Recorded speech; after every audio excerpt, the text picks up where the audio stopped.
At first glance, Lionel comes off somewhat like a freak show, and I read that you viewed him more as a person who is trying to untether those threads that he is and arise above the chaotic world. How do you manage to go through your journey in this chaotic world through the political climate, the ever-changing Hollywood atmosphere? Well, it's a funny comparison. I think that the character has this condition of Tourette syndrome and obsessive compulsive disorder.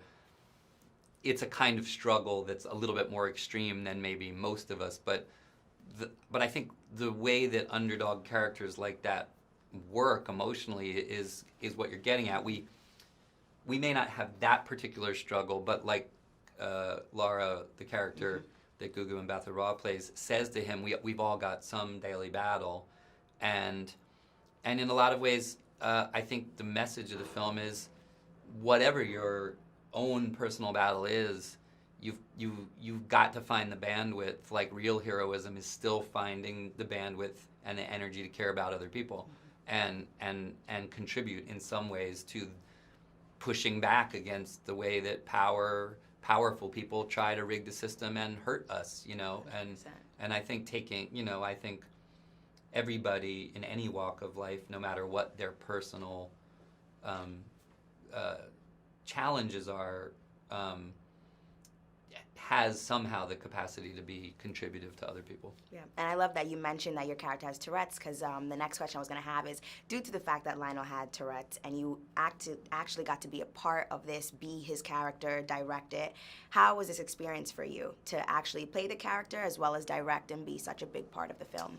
It has its challenges, but it also has its benefits. When you're doing a very complicated performance, the fact that you're directing it and then shaping it in the editing room it's in a way, it's all part of shaping the performance in some ways. And so that's nice, because as an actor, you can be more experimental because you know you're only giving yourself more clay to sculpt later. You know, the challenge is more that actors.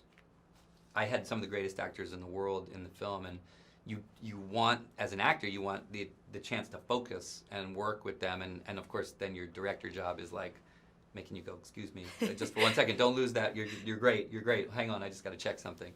But they were all great. They're all mostly people I've worked with and known for a long time. Awesome. I love that. And speaking of sets, compare your feeling to walking on set in 1996 to Primal Fear to now doing this, Motherless Brooklyn. How can you compare, contrast those experiences for yourself? I mean, I was a kid then. I feel, looking back, like I look like I'm in high school. I thought I was such a mature, like, young Turk actor then, and I realize now that now I'm a young Turk actor, right? Seasoned. Yeah, no.